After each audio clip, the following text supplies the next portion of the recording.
Je suis avec Xavier Passemard, directeur biométhane de GRDF. Alors, est-ce que vous pouvez déjà m'expliquer quel est le rôle de GRDF dans la méthanisation agricole? Notre rôle, c'est de faire en sorte qu'il y ait des acteurs en France, et notamment les agriculteurs, qui investissent dans des unités de méthanisation pour produire du gaz vert et pour injecter ce gaz vert dans les réseaux. Et donc, nous, GRDF, on essaye de faciliter, d'accompagner ces agriculteurs pour qu'ils puissent le faire dans les meilleures conditions possibles. Alors, GRDF est présent au Salon international de l'agriculture depuis 4 ou 5 éditions. Alors, qu'est-ce que vous venez y chercher?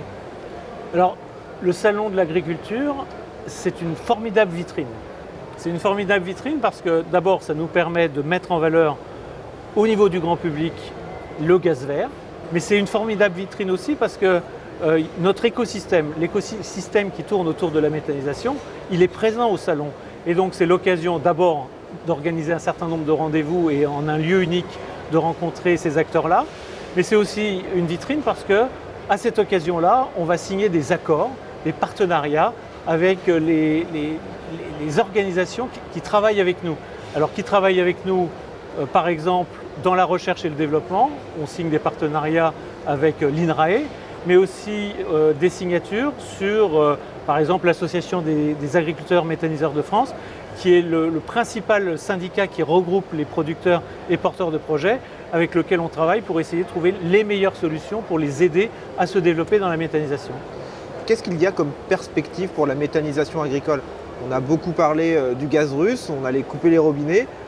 Est-ce que la méthanisation agricole peut supplanter le gaz russe en France? Alors, la consommation de gaz russe, c'était, puisque maintenant ça ne l'est plus, 17% de la consommation globale de gaz en France.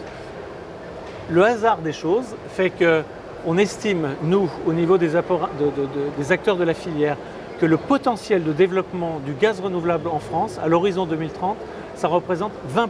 C'est-à-dire que de façon très caricaturale, on est capable de remplacer ce que représentait le gaz russe par du gaz renouvelable qui va être produit par les agriculteurs. Donc on est au cœur de l'actualité.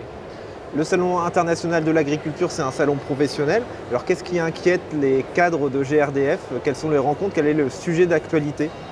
Le sujet d'actualité, c'est de faire en sorte que la méthanisation s'accélère. Enfin, vous avez vu l'actualité avec la loi d'accélération linéaire. On voudrait que cette filière, qui a une croissance de 60% par an depuis 5 ans, continue à se développer parce que le potentiel dans les territoires est bien là. Et si on veut atteindre les 20% de gaz renouvelable, il faut absolument qu'on passe à la vitesse supérieure. Et pour passer à la vitesse supérieure, l'État a un rôle. L'État doit aider à financer ces opérations pendant cette phase-là. Et donc aujourd'hui, on met la pression, gentiment bien sûr, sur l'État pour faire en sorte que les outils de financement qui seront mis à la disposition pour accompagner le développement et accélérer le développement de la filière soient mis en place le plus rapidement possible.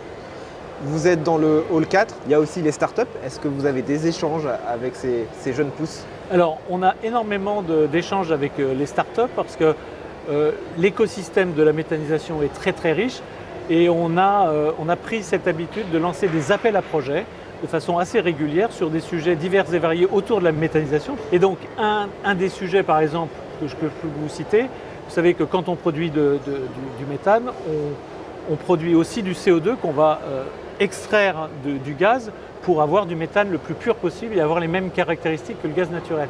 Et bien avec ce CO2, on peut aussi l'utiliser, le recombiner avec de l'hydrogène et refaire du méthane.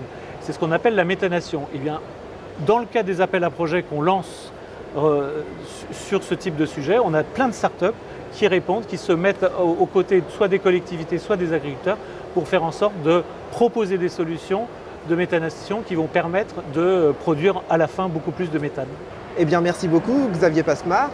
Alors on retiendra un chiffre, un objectif, celui d'avoir 20% de gaz issu de la méthanisation agricole d'ici 2030.